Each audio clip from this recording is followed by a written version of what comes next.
እኛ እኮ በሰዎች ቃላት ላይ ነው የተመሰረትነው። እውነቱን ነጋገር ቢባል ስንቶቻችን ነው መጽሐፍ ቅዱስን አንብበን መጽሐፍ ቅዱስ እንዲህ ይላል እኔ በመጽሐፍ ቅዱስ ነው ማምነው ያልን? ስንቶቻችን በልማድ ላይ ነው የተመሰረትነው? የልማድ ክርስትና ነው እያጓጓዝነው ያለነው።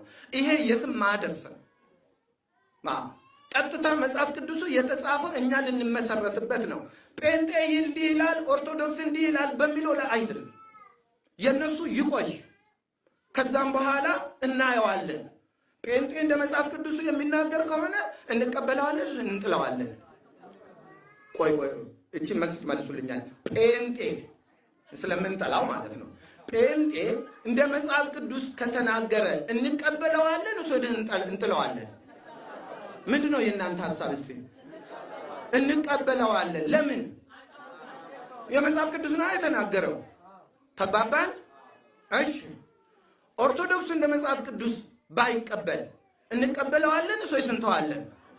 ምንድነው የምናደርገው? ንገሩኛ እናንተ። ምንድነው የምናደርገው? እንደ መጽሐፍ ኦርቶዶክስ ነኝ እያለ እንደ መጽሐፍ ቅዱስ ካልተናገረ አይ እሱ ኦርቶዶክስ ነውና የእሱን ነው የምከተለው ነው የምንለው ወይስ መጽሐፍ ቅዱስን ነው የምንከተለው? ይለይልህ።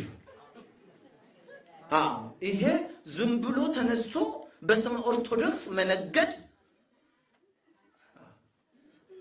በመሰረቱ እኮ እውነቱን እንነጋገር ከተባለ ኦርቶዶክስ ማለት የቀና እምነት ማለት ነው ተብሏል። እንግዲህ ቃሉ የሌሎች ነው ተብሏል። ሲተረጎም የተረጎሙልን ሰዎች ቃሉን የሚያውቁት የቀና የጸና እምነት ነው ማለት ነው አይደለም? ከወንጌል የበለጠ የጸና የቀና እምነት አለ? የለም አይደል? በጣም ጥሩ። እንዲህ ከሆነ ልባርኩት ወደ አንድ ለመምጣት ነው። ወንጌል አንድ ያድርገን ብያቸዋለሁ መጀመሪያ። እነኚህ ደግሞ ከኦርቶዶክስ የተለዩት ወንጌላውያን ነን ይላል አይደል? አይደለም እንዴ? ወንጌላውያን ነን የሚሉት ወንጌላውያን ካሉ ወንጌል ኦርቶዶክስ ነው አይደለም? ነገርኛ ወንጌል ኦርቶዶክስ ነው አይደለም? መጀመሪያ የኦርቶዶክሱን ትርጉም ካወቃችሁ ነው አይደለም ለማለት የምትችሉት። ኦርቶዶክስ ማለት የቀና የጸና እምነት ማለት ነው። ኦርቶዶክስ ማለት ይሄን ያዙት።